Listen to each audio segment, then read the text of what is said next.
On va dans notre jardin avec Lulu. Bonjour Lulu. Bonjour tout le monde. Tu vas nous parler d'une plante qui s'appelle le Paulownia. Alors c'est un arbre. Ah, c'est un arbre. C'est un arbre, c'est un petit peu mon coup de cœur pour ce printemps. Parce que je trouve que c'est quelque chose qui est majestueux. Ça va donner de la grandeur dans votre jardin. Alors il faut bien savoir où le planter parce qu'après il n'y aura plus moyen de le déplanter.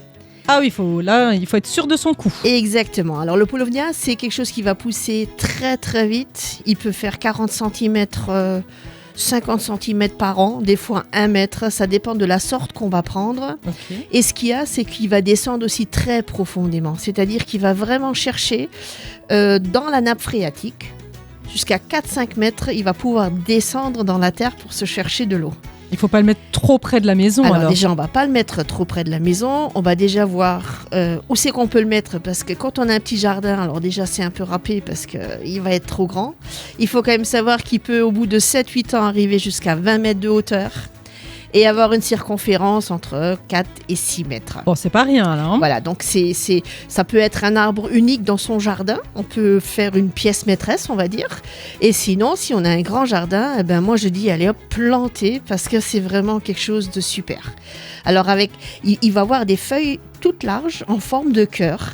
Et les feuilles peuvent aller jusqu'à 50, 60, 70 cm de circonférence. Donc, vous avez vraiment une belle feuille. Et donc, avec la photosynthèse, justement, c'est pour ça que sa croissance, elle va être très, très rapide. Ah bah oui. Et le gros avantage, c'est qu'il va absorber le dioxyde de carbone et va rejeter de l'oxygène. Donc, c'est aussi quelque chose qui va nous purifier l'air. Il est très résistant aux maladies. Une fois qu'il est bien implanté, il résiste aussi très bien à la sécheresse. Et surtout, il va résister jusqu'à du moins 30, moins 35. Ça dépend de la sorte qu'on va choisir. D'accord, donc il y a plusieurs sortes alors. Il y a beaucoup de sortes. Et puis, il faut savoir alors où il y a celui-là qui va monter en flèche et qui va être beau en haut. Et sinon, celui qu'on trouve en général chez nous, c'est le Tomentosa. C'est celui-là qui va plus faire un peu buisson. Donc, il se peut qu'il va disparaître en hiver, s'il fait trop froid. Mais il faut pas avoir peur. Oui, c'est pour mieux revenir au printemps. Ça va repartir. Comme dit, c'est du moins 15, moins 20, moins 25, moins 35 pour certains. Et enfin, vraiment, c'est un arbre qui a... comme on dit, de la gueule. Hein. Il fleurit. Il y a des fleurs, il fleurit. Alors, il va fleurir au bout de 4, 5, 6 ans. Il faut d'abord qu'il soit bien implanté. Il va faire des belles grappes.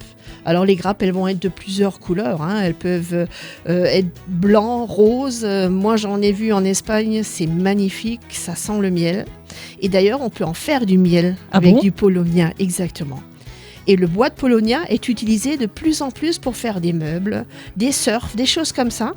Donc, vraiment, c'est un arbre qui est riche en plein de choses. Il faut vraiment que je regarde cette photo, tu vois. Exactement. Et puis, j'ai découvert un site qui est très intéressant. Donc, c'est un des seuls pépiniéristes en France qui fait le Paulownia, parce qu'on peut se faire des forêts de Paulownia. Et donc, lui, il vend toutes sortes, toutes les espèces. Et, il est de bons conseils en plus. Il est de très bons conseils. Et franchement, si on veut un peu s'intéresser au Paulownia, on va aller voir parce que son site est vraiment très, très bien fait. Et pour la petite anecdote, après Hiroshima, quand il n'y avait plus rien après la bombe nucléaire, le gouvernement japonais justement a planté des millions de Paulownia pour justement reboiser tout ce qui avait été détruit. Et en l'espace de 7-8 ans, ils avaient noué des belles forêts. Et maintenant, c'est des exemplaires qui ont entre 20 et 30 mètres. Merci pour cette belle découverte, Lulu. Lulu, on peut te retrouver dans ton atelier chez Faire Folie, au jardin de Lulu. Exactement. Toujours au même endroit, hein. Exactement, ouvert le mercredi toute la journée, le samedi matin, rue du Nartrecht. Exactement. Merci Lulu et à dans 15 jours. À bientôt.